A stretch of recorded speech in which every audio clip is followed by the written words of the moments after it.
السلام علیکم ورحمۃ اللہ وبرکاتہ۔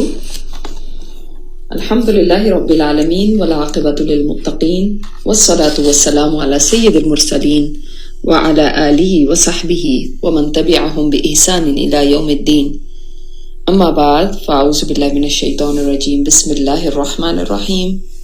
رب اشرح لی صدری ویسر لی امری واحلل عقدۃ من لسانی یفقہوا قولی۔ رب زدنا علما اللہم فقہنا فی الدین اللہم انا نسألک علما نافعا وعملا متقبلا ورزقا طیبا اللہم انفعنا بما علمتنا وعلمنا ما ينفعنا وزدنا علما، آمین یا رب العالمین۔ کہ جتنی ضرورت کی بات ہے اتنی کی جائے، اور گھر میں آنے جانے والے بھی جو بھی نامحرم مرد ہیں ان کے ساتھ اس انداز سے نہ بات کی جائے کہ جو اپروپریٹ نہیں ہے۔ بعض خواتین اپنے دیور جیٹھوں کے ساتھ اتنی فرینکنس کرتی ہیں، بہنوئیوں کے ساتھ، نندوئی کے ساتھ، یہ سب ایسے رشتے ہیں جن کے ساتھ ایسی فرینکنس نہیں ہو سکتی، لیکن ان کے ساتھ اتنے فرینک ہوتے ہیں، اتنے زیادہ ان کے ساتھ فریلی گپ شپ ہو رہی ہے اور ہنسنا بولنا ہو رہا ہے کہ جو آدمی کی بیوی ہے اس کے دل میں خیالات آنے لگے کہ پتہ نہیں کیا بات ہے، یا وہ مرد سوچنے لگے کہ یہ عورت میری طرف اٹریکٹ ہو رہی ہے۔ اس طرح نظروں میں بھی حیا ہونی چاہیے۔ دیکھیں جو کہتے ہیں نا کہ بھئی نظروں ہی نظروں میں باتیں ہو گئی، تو واقعی نظر بھی تو ایک میسج لے کر جاتی ہے، تو نظر میں بھی حیا ضروری۔ اسی طرح ہنسنا بھی ایسا نہیں کہ کہہ لگا کے ہنس رہے ہیں، نامحرموں تک آواز پہنچ رہی اور ان کے دلوں میں کوئی بات آ سکتی ہے کسی لڑکی کے لیے، کسی عورت کے لیے۔ اور لباس میں تو حیا ہے ہی۔ خود سوچیں کہ جب عورت دفنائی جاتی ہے تو اس کے سر پہ حجاب ہوتا ہے، اس کا ایک بال بھی نظر نہیں آ رہا ہوتا، اس کے اوپر قمیض ہوتی ہے، ازار ہوتا ہے، دو چادروں میں پھر اس کو لپیٹا جاتا ہے کہ باڈی کے پارٹس جو ہے نا نمایاں نہ ہو، حالانکہ وہ کیا ایک ڈیڈ باڈی ہے۔ لیکن عورت اپنی زندگی میں اپنے آپ کو ننگا کرتی ہے، جبکہ وہ سوچتی نہیں ہے کہ دنیا سے جاتے وقت تو مجھے سر کو ڈھانپنا ہی ہوگا، اور آج میں عبایا نہ پہنوں لیکن اس دن تو میرے کپڑوں کے اوپر بھی دو چادریں ہوں گی، آج چادر چاہے نہ لوں، اس دن یہ قمیض اور ازار کے اوپر، یہ نیچے تہبند سا ہوتا ہے، اس کے اوپر دو چادریں ہوتی ہیں، 5 کپڑوں میں عورت دفنائی جاتی ہے۔ تو سوچیں، لیکن آج وہی چیزیں ہمیں بھاری لگتی ہیں، مشکل لگتی ہیں جو پہن کے ہی جانی ہے اللہ کے پاس۔ آپ صلی اللہ علیہ وسلم نے تو ایسی عورتوں کے بارے میں پہلے ہی بتا دیا کہ جو لباس پہننے کے باوجود ننگی ہوں گی، ایسا وقت آئے گا، ایسی عورتیں ہوں گی جو لباس پہنے ہوں گی لیکن ننگی ہیں، سی تھرو لباس ہے، یا پھر اتنا ٹائٹ ہے کہ بس سب کچھ نظر آ رہا ہے، ٹائٹس پہنی ہوئی ہیں، ٹانگوں میں تو ٹانگوں ساری شیپ نظر آ رہی ہے، تھائیز پتہ چل رہی ہے، قمیضوں کے چاک اتنے کھلے ہیں کہ وہاں سے نظر آ رہا ہے۔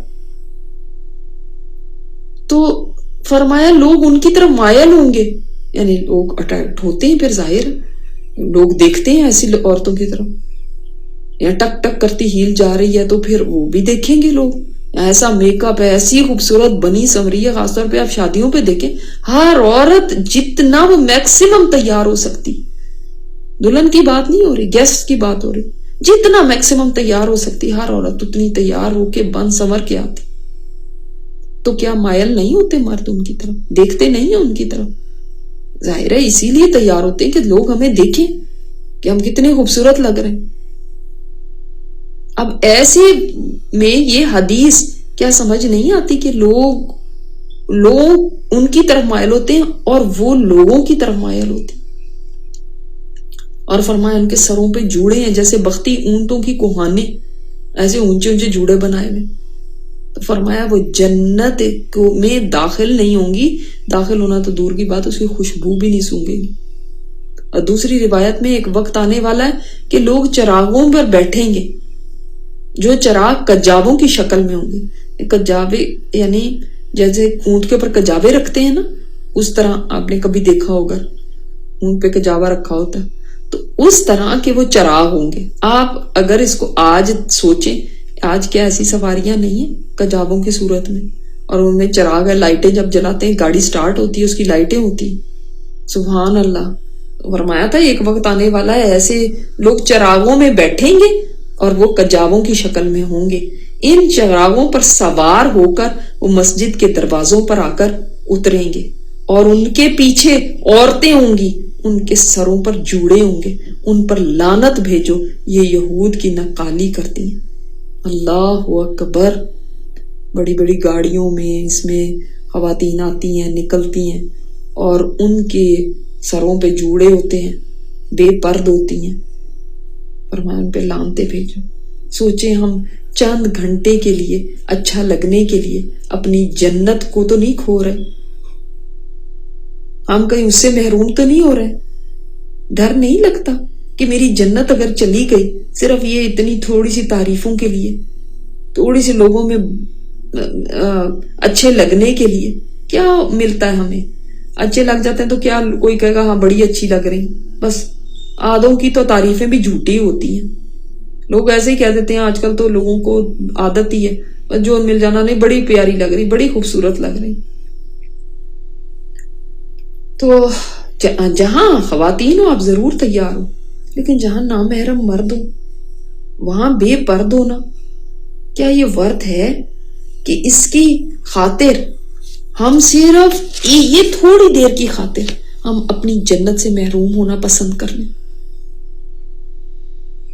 تو ابن جریر تو لکھتے ہیں کہ یہ جب لڑکی آئی تو اس نے اپنے چہرے پر اپنی قمیض کی آستین رکھی ہوئی تھی، یعنی چہرہ بھی چھپایا ہوا تھا حیا کی وجہ سے. تو پوری کی پوری حیا پہ سوار ہو کے آ رہی تھی. یہ ایکسپریشن ہی اتنا خوبصورت ہے، جیسے کہ ایک سواری ہے جو حیا ہے اور اس کے اوپر یہ سوار ہو کے آئی ہے، پوری سر سے پیر تک حیا والی. نہ باتوں میں کوئی اس طرح بے حیائی، نہ لباس میں، نہ چلنے کے انداز میں، نہ ہی کوئی نظروں میں، بلکہ پوری کی پوری حیا پہ چلتی ہوئی آ رہی تھی. یہ یہاں پہ مطلب ہے. قالت، آ کے کہنے لگی. اب ان کے گھر میں کوئی مرد تو تھا نہیں، باپ تو اتنے بوڑھے ہیں کہ وہ تو کچھ کام کر نہیں سکتے. وہ کہنے لگی ان ابی یدعوک، میرا باپ، بے شک آپ کو میرا باپ بلا رہا ہے. یعنی یہ نہیں کہ کوئی ایسا سگنل دیں چلے نا آپ ہمارے گھر آئے نا، آپ بھی بہت تھک گئے ہوں گے، تو اس سے کوئی رانگ میسج جا سکتا ہے. میرا باپ آپ کو بلا رہا ہے، باپ نے بلایا، میں اس کا میسج یعنی لے کر آئی. اور دیکھیں پیچھے اس نے بتا دیتا ہمارا باپ بوڑھا ہے، شیخ ہے، اور میں نے آپ کو بتایا شیخ میں اتھارٹی بھی ہوتی، تو اسی وقت بتا دیا تھا کہ وہ بڑا اتھارٹیٹیو ہے، ان کا حکم چلتا ہے. تو یہاں پہ آ کے وہ کہتی ہیں کہ میرا باپ آپ کو بلا رہا ہے، اور کس مقصد سے؟ اب تھوڑا پتا تو چلے کیا بات ہے، کیوں بلا رہا ہے. لیجزیک اجر ما سقیت لنا، تاکہ وہ آپ کو بدلہ دے اس اجر کا جو آپ نے پانی پلایا ہم کو، آپ نے جو ہمارے لیے یہ پانی کی سروس کی ہے اس کا اجر دینے کے لیے. یعنی پوری بات بتا دی تاکہ کوئی بھی ذہن کے اندر ایسی کسی کے بھی بات اگر آ بھی سکتی ہو تو نہ آئے. سمجھ آئی کہ کوئی کنفیوژن نہ رہے، پتہ نہیں کیوں بلا رہی ہے، پتہ نہیں کیا بات ہے اس لڑکی کو، واپس چل کے آ رہی ہے.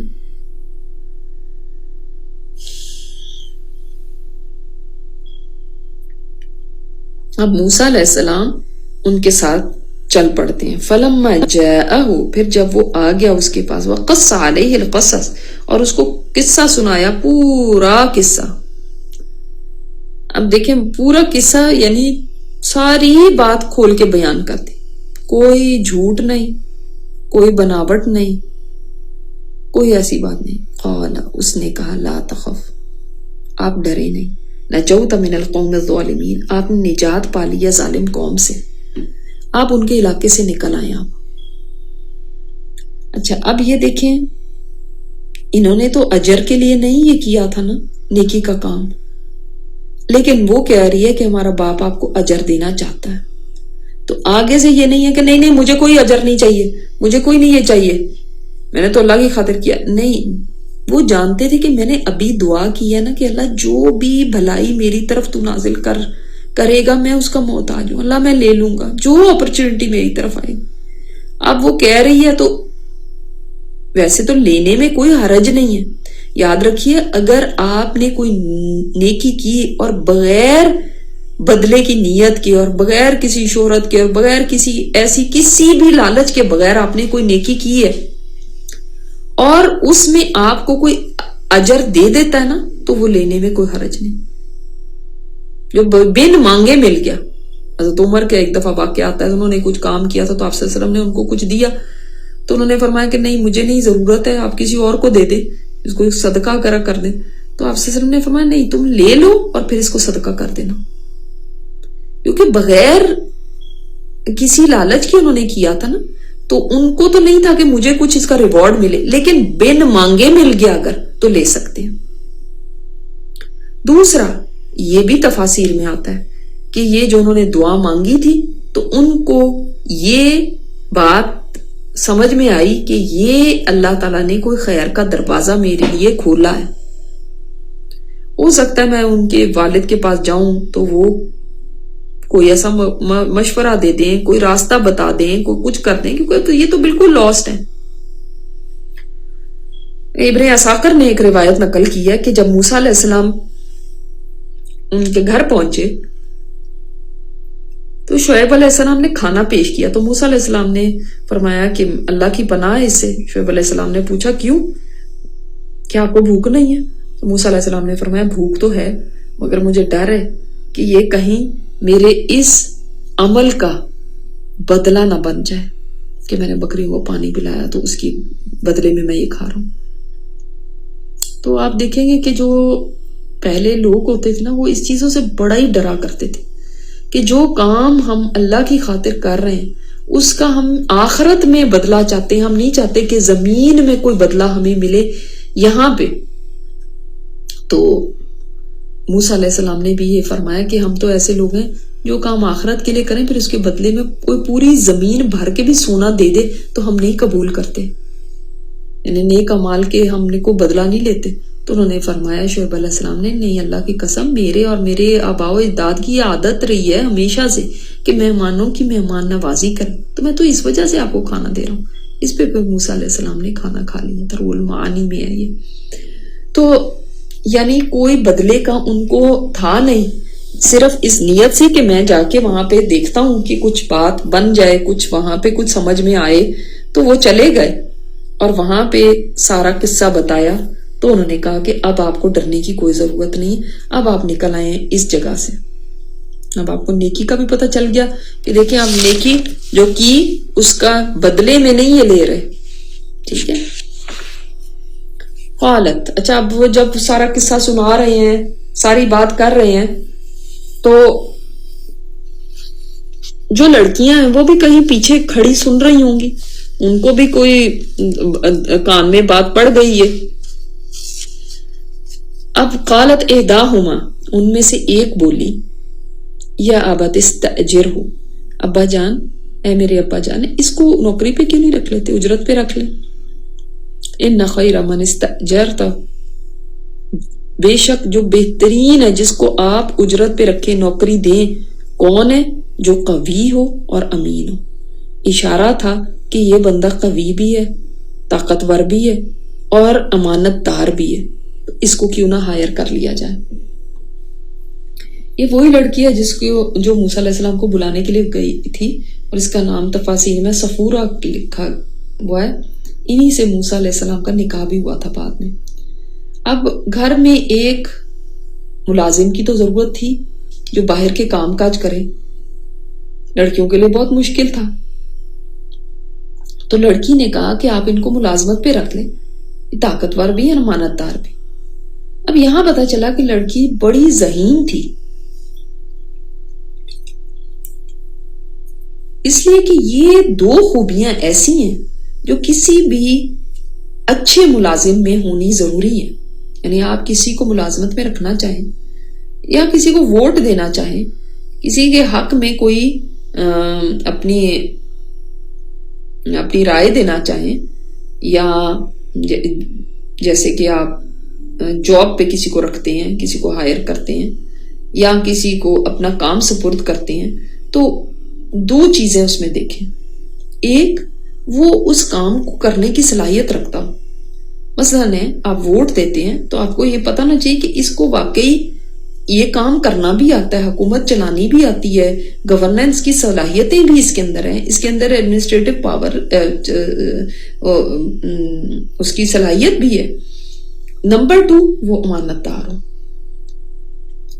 اب آج کے دور میں صلاحیتیں تو مل جاتی ہیں، بڑی بڑی ڈگریاں ہیں، بڑے بڑے ایکسپیرینسز ہیں، اتنے سال کا، لیکن امانت نہیں ملتی. اور دونوں ہی چیزیں ضروری ہیں. اگر آپ نے صرف امانت داری دیکھ لی، ہے بڑا شریف، ہے بڑا نیک، اب اس کو کام کرنا نہ آتا ہو تو سارا کام خراب ہو جائے گا، تباہ ہو جائے گا. اور اگر کام آتا ہے لیکن امانت داری ہی نہیں ہے، تب بھی سارے کام کا بیڑا غرق کر دے گا. تو لڑکی کی یہ بات بتاتی ہے کہ اس کے اندر فراست تھی. 3 لوگوں کی فراست کی بات آتی ہے. ایک تو اس لڑکی کی، حدیث میں آتا ہے کہ نہیں کتنی ذہانت تھی. ایک عزیز مصر کی جو یوسف علیہ السلام کو لے کر آئے اور انہوں نے کہا کہ ہم اس کو اپنا بیٹا بنا لیتے ہیں. اور تیسری ابوبکر صدیق رضی اللہ تعالیٰ عنہ کی، انہوں نے بھی حضرت عمر کو اپنے بعد خلیفہ بنایا نا. ان کی فراست تھی. وہ یعنی فراست یہ ہوتی ہے کہ آپ فورس ہی کر سکتے ہیں نا آگے کہ یہ دیکھو یہ چیز اچھی نکلے گی، یہ کام آگے اس کے نتائج اچھے ہوں گے. ایک یعنی انسان کا ذہن کے اندر پہچان ایک ہونا، کہ جیسے کئی لوگ پہچان لیتے ہیں نا کہ بھئی واقعی یہ ہیرا ہے، سب کو پہچان نہیں آتی. تو جو کسی کی خوبی کو پہچان جائے وہ فراست ہوتی ہے. فراست رکھنے والے آدمی کم ہوتے ہیں. تو یہ 3 کا ذکر حدیث میں آیا ہے. اب لڑکی کو کیسے پتا چلا کہ یہ قوی بھی ہیں اور امین بھی ہیں؟ ایک تو انہوں نے بکریوں کو پانی پلایا تھا، ظاہر اتنا ہجوم اس کو ہٹا کے، یا اگر دوسرے کنویں پہ بھی گئے تو وہاں سے پتھر ہٹایا، تو اس کا مطلب انہوں نے دیکھا تو تھا اسٹرانگ بھی ہیں، اور اس کام کو کرنے کے لیے کوئی اسٹرانگ آدمی چاہیے تھا. اب یہ نہیں کہ آپ نے مثلاً اکاؤنٹنگ کا کام کرانا ہو، ٹیکس پیئنگ کا کام کرانا ہو، تو آپ کہیں گے جی وہ لڑکی نے قوی کہا تھا تو قوی ہونا چاہیے. نہیں، جو کام کرانا ہے اس کی صلاحیت ہو. یہاں پہ جسمانی قوت چاہیے تھی، اس لیے اس نے کہا کہ یہ قوی ہیں. یعنی ہر کام کی اپنی اپنی ریکوائرمنٹ ہوتی ہے نا، اس کام کو کرنے کی صلاحیت اس کے اندر ہو. اور امانت دار بھی. کس طرح سے پتا چلا؟ ایک تو پہلے جب موسیٰ علیہ السلام نے ان کے لیے پانی نکالا تو آپ دیکھیں بغیر لالچ کے، بغیر کسی معاوضے کو مانگے ہوئے، کوئی مطالبہ کیے بغیر، امانت داری ہے نا، اس کا مطلب کوئی لالچ وغیرہ نہیں ہے اس بندے کو. پھر ویسے بھی جب لڑکی ان کو لے کر آئی تو روایات میں آتا ہے کہ ہوا چل رہی تھی اور ہوا سے ہو سکتا تھا کہ اس کا چادر وغیرہ اڑے کچھ، اور موسیٰ علیہ السلام کو یہ ڈر ہوا کہ میری نظر نہ اس کے اوپر پڑے، تو اس سے فرمایا کہ تم پیچھے چلو، میں آگے چلتا ہوں، جس طرف کو مڑنا ہوگا اس طرف کو تم بتا دینا اور میں اس طرف مڑ جاؤں گا. لیکن آگے چلے گی تو نظر پڑے گی، پیچھے چلے گی تو ان کی نظریں محفوظ رہیں گی. آپ دیکھیں موسیٰ علیہ السلام کی شخصیت یہاں سے بھی پتہ چلتی ہے کتنے پاک دامن تھے. ورنہ ینگ جوان لڑکا کوئی ہو اور اتنی اس کے اندر حیا ہو، اتنی پاک دامنی ہو، یہ کم ہی ملتا ہے. وہ بھی لڑکی کو کون سا اس کے باپ ساتھ تھا یا اس کا بھائی ساتھ تھا جس کا کوئی ڈر ہو؟ کچھ بھی نہیں. پھر بھی ان کا یہ ایٹیچیوڈ بتاتا ہے کہ وہ اپنی نظروں کی بھی حفاظت کرنے والے تھے، نظروں کو بھی وہ آوارہ نہیں چھوڑنے والے تھے. اور بہت سارے لوگ ایسے مواقع کے اوپر کسی لڑکی کا فائدہ اٹھاتے ہیں کہ وہ اس کو تو اتنا سمجھ ہے نہیں، دل کے اندر کچھ ہوتا ہے اور کیسے وہ بات چیت کرتے ہوئے، چلو باتیں کرتے ہوئے چلتے ہیں. اور دل کے اندر نیتیں خراب ہوتی ہیں. تو یہاں سے یہ بھی ان کی امانت داری پتہ چلی. اور لڑکی چونکہ میں نے جیسے آپ کو بتایا کہ وہ جو لوگ باہر آتے جاتی ہیں وہ ان کو تو اتنا پتہ ہوگا نا کہ کس طرح سے لوگ ہوتے ہیں, کیسے مرد ہوتے ہیں باہر. تو یہ ڈفرینٹ ہے دوسروں سے, یہ کیسے امانت دار ہیں. تو اس نے یہ 2 خوبیاں بیان کی اور اس نے ان کو جانچ کے یہ بتایا, یہ نہیں کہ ایسے ہی بتا رہی ہے. اور حدیث میں بھی آتا ہے قوی مومن اللہ تعالیٰ کو زیادہ محبوب ہے ضعیف مومن سے. ایسے نہیں کہ ضعیف نہیں ہے لیکن قوی زیادہ ہے, جو طاقتور ہو. کیونکہ جو طاقتور ہوگا وہ دوسرے کی مدد بھی کر سکے گا, اپنی عبادت بھی صحیح سے کر سکے گا. اور جو گرا پڑا ہی رہے ہر وقت, لوگوں پہ ڈیپینڈنٹ رہے ہر وقت اور سوچے کہ پتہ نہیں اس کے اندر ہی نیکی ہے, تو اس سے بہتر ہے کہ آپ قوی ہوں, لوگوں کے کام آنے والے ہوں. اور آپ صلی اللہ علیہ وسلم نے فرمایا تم میں سے بہترین وہ ہے جو لوگوں کے لیے سب سے زیادہ نفع دینے والا ہو. یعنی آپ کی ذات سے لوگوں کو نفع پہنچے, آپ کی ذات لوگوں کے لیے فائدے کی ہو. اور ہر بندے کی ذات فائدہ پہنچا سکتی ہے. یہ نہیں آپ کہیں گے میں تو اب جی اتنی ہمت ہی نہیں ہے. وہ ضروری نہیں کہ ہر کام میں ہمت کی ضرورت ہے. بہت سارے کام آپ صرف زبان سے بھی کر سکتے ہیں. زبان سے کسی کو اچھا مشورہ دے دینا, زبان سے نیکی کی بات کسی کو بتا دینا, زبان سے خیر کے کلمات نکال دینا, زبان سے کسی کو حوصلہ دے دینا. آپ کا حوصلہ دینا بھی کسی کو, یہ بھی ایک نیکی ہے. زبان سے کسی کو موٹیویٹ کر دینا, کسی کو انکریج کرنا, کسی کو تسلی دے دینا, سب نیکی کے کام ہے. اسی طرح کسی کام کرنے کے لیے کسی کی سفارش کر دینا.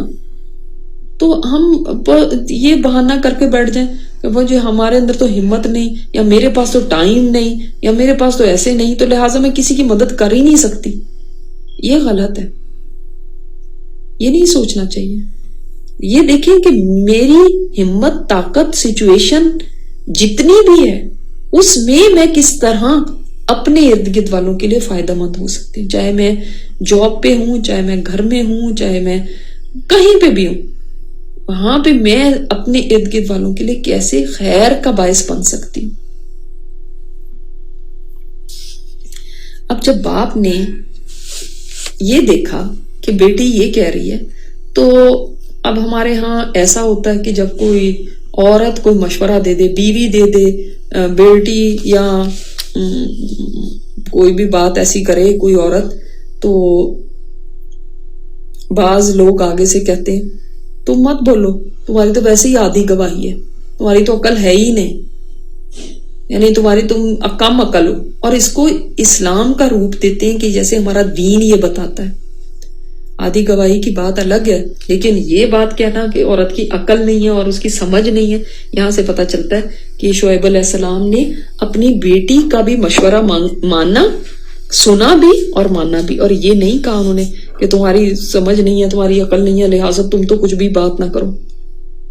ٹھیک ہے, تو یہ پوائنٹ ہمیں پتہ چلتا ہے. آپ کو پتہ ہے آپ صلی اللہ علیہ وسلم جب عمرہ پہ گئے تھے حدیبیہ پہ, تو وہاں پر جب واپس آنے کا موقع آیا اور احرام کھولنے کی بات آئی تو صحابہ کرام اس کے لیے تیار نہیں ہو رہے تھے. لیکن نبی علیہ الصلوۃ والسلام کو پھر بڑے ملال ہوا کہ یہ بات نہیں سن رہے. تو اس وقت آپ صلی اللہ علیہ وسلم کی بیوی حضرت ام سلمہ نے یہ مشورہ دیا تھا کہ آپ خود اپنا سر منڈا لیں, قربانی کر لیں اور احرام کھول دیں, تو یہ آپ کو فالو کریں گے. اور آپ صلی اللہ علیہ وسلم نے بات سنی بھی اور مانی بھی. اور ہم صرف یہ باتیں, ایک یہ ہمارے معاشرے میں جو آج کل کامن کر دی گئی ہیں, اور اس کی وجہ سے بہت ساری لوگ, بہت ساری خواتین دین سے بدزن ہوتی ہیں کہ ہمارے دین میں کیوں آدھی گواہی کا کہہ دیا گیا. یعنی کہ لوگ ہمیں نا بہت کم عقل سمجھتے ہیں, اور مرد بھی اس چیز کو بہت زیادہ ہائی لائٹ کرتے ہیں کہ دیکھو تمہارے تو آدھی گواہی ہے تو تمہاری عقل ہی نہیں ہے. آپ یہاں پہ دیکھیں اس سٹوری کے اندر ہم کب سے خواتین کا ایک کردار دیکھ رہے ہیں. کہیں ام موسیٰ, کہیں اخت موسیٰ, کہیں فرعون کی بیوی, اور یہاں پر یہ 2 لڑکیاں. کتنی ساری خواتین کا آپ نے کردار دیکھا. فرعون کو بھی بیوی نے مشورہ دیا تھا اللہ کے اذن سے. جو بہن تھی موسیٰ علیہ السلام کی, ان میں بھی کتنی سمجھ تھی, کیسے جا کے ان کے ساتھ بات چیت کرتی, حالانکہ چھوٹی لڑکی ہیں. تو ایسا ہرگز مطلب نہیں ہے کہ اگر عورت کی گواہی جو ہے 2 مردوں کے برابر ہے تو اس کا مطلب یہ ہو گیا کہ نہیں سوری 2 عورتوں کی گواہی 1 مرد کے برابر ہے تو اس کا مطلب یہ ہوگا کہ عورتوں کی عقل ہی کم ہے. ایسا نہیں ہے. ٹھیک ہے, تو یہ ہمیں سارے پوائنٹس یہ ہڈن ہیں ان آیات کے اندر جو کہ ہمیں سمجھ آتے ہیں ان سے. لہٰذا کبھی بھی ایسی بات کر کے کسی عورت کو کوئی بھی مرد ذلیل نہیں کر سکتا. اب شعیب علیہ السلام کیا کہتے ہیں؟ کہا جاتا ہے کہ یہ بھی پوائنٹ یہاں پہ ہے کہ یہ وہی شعیب علیہ السلام ہے جو نبی تھے مدین کی طرف بھیجے گئے, یا یہ کوئی اور شعیب علیہ السلام ہے جن کی یہاں پہ بات ہو رہی. تو مختلف جگہ پہ مختلف چیزیں ہیں, بہت اس پہ بحث بھی کی گئی, لیکن اس کا کچھ حاصل نہیں. اگر وہ ہیں یا نہیں ہیں اس سے کوئی اتنا فرق نہیں پڑتا. ٹھیک ہے. قال انی اريد ان انکحک احدی ابنتی ہاتین. انہوں نے فرمایا میں چاہتا ہوں کہ میں اپنی دونوں بیٹیوں میں سے ایک کا نکاح آپ کے ساتھ کر دوں. یہ پروپوزل کون دے رہا ہے؟ بیٹی کا باپ. یہاں سے کیا پتا چلا کہ بیٹی کا باپ بھی پروپوزل رکھ سکتا ہے. اس میں کوئی شرم کی بات ہے, حرج کی بات نہیں ہے. خدیجہ رضی اللہ تعالیٰ عنہ نے بھی پہل کی تھی آپ صلی اللہ علیہ وسلم کی طرف پروپوزل بھیجنے میں. نفیسہ جو ان کی دوست تھی ان کے ذریعے پیغام بھیجا تھا خدیجہ رضی اللہ تعالیٰ عنہ نے خود. تو اس میں حرج کی بات نہیں, اور اگر انکار بھی ہو جائے تو بھی کوئی بے شرمی کی بات نہیں ہوگی, کوئی ذلت کی بات نہیں ہوگی. ہمارے ہاں اس ڈر کی وجہ سے کہ بھئی انکار نہ ہو جائے یا ہم کہیں, ہم لڑکی والے ہو کے کہیں, اور بعض دفعہ اپرچونٹی کو کھو دیتے ہیں. بعض دفعہ ایسا بھی ہوتا ہے کہ لڑکے والے سوچتے ہیں کہ پتہ نہیں یہ تو ہمیں پسند نہیں کریں گے, اور لڑکی والے انتظار کر رہے ہوتے ہیں کہ یہ پوچھ لیں ہمیں, اور اسی شرما حضوری کے اندر رشتہ ہی ہاتھ سے چلا جاتا ہے. تو اس کی ضرورت نہیں ہے. اگر کوئی لڑکا بھلا ہے, اچھا ہے, تو اس میں کوئی حرج نہیں کہ کوئی لڑکی کی طرف سے بھی لڑکی کا ولی, اس کے گھر والے پیغام بھیجتے. دوسری بات ہم یہاں پہ دیکھتے ہیں کہ باپ نے بعد میں بات کی نوکری کی, پہلے بات کی شادی کی. بات تو نوکری کی ہو رہی تھی, باپ نے شادی کی بات کر دی. یہ کیوں؟ دیکھیں, جو ماں باپ ہوتے ہیں نا, ان کو اتنا اپنی اولاد سے کلوز ہونا چاہیے کہ وہ یہ سمجھ سکیں کہ یہ اشارہ کیا ہے.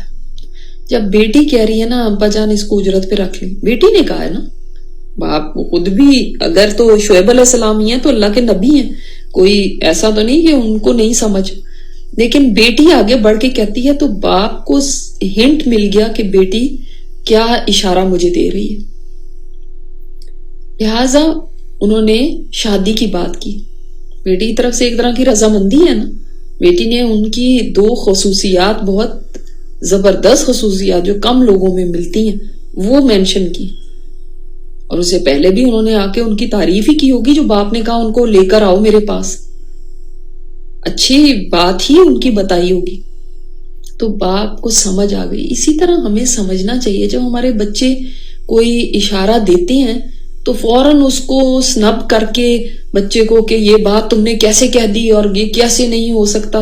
نہیں, اس کو سنیں ضرور, کوشش کریں کہ جتنی حد تک آپ کوآپریٹ کر سکیں, اور ان کے ہنٹس کو بھی سمجھے.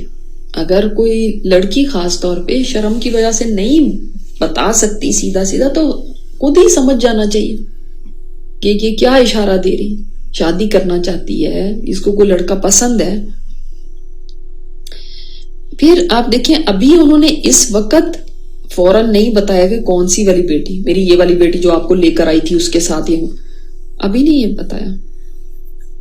بعد میں جب نکاح کریں گے تب تعین ہے. ابھی صرف میں دونوں میں سے ایک بیٹی کا، تاکہ دوسرے کے دل میں بھی نہ کوئی بات آئے، کیونکہ دوسرے کا ماننا بھی تو ضروری ہے نا.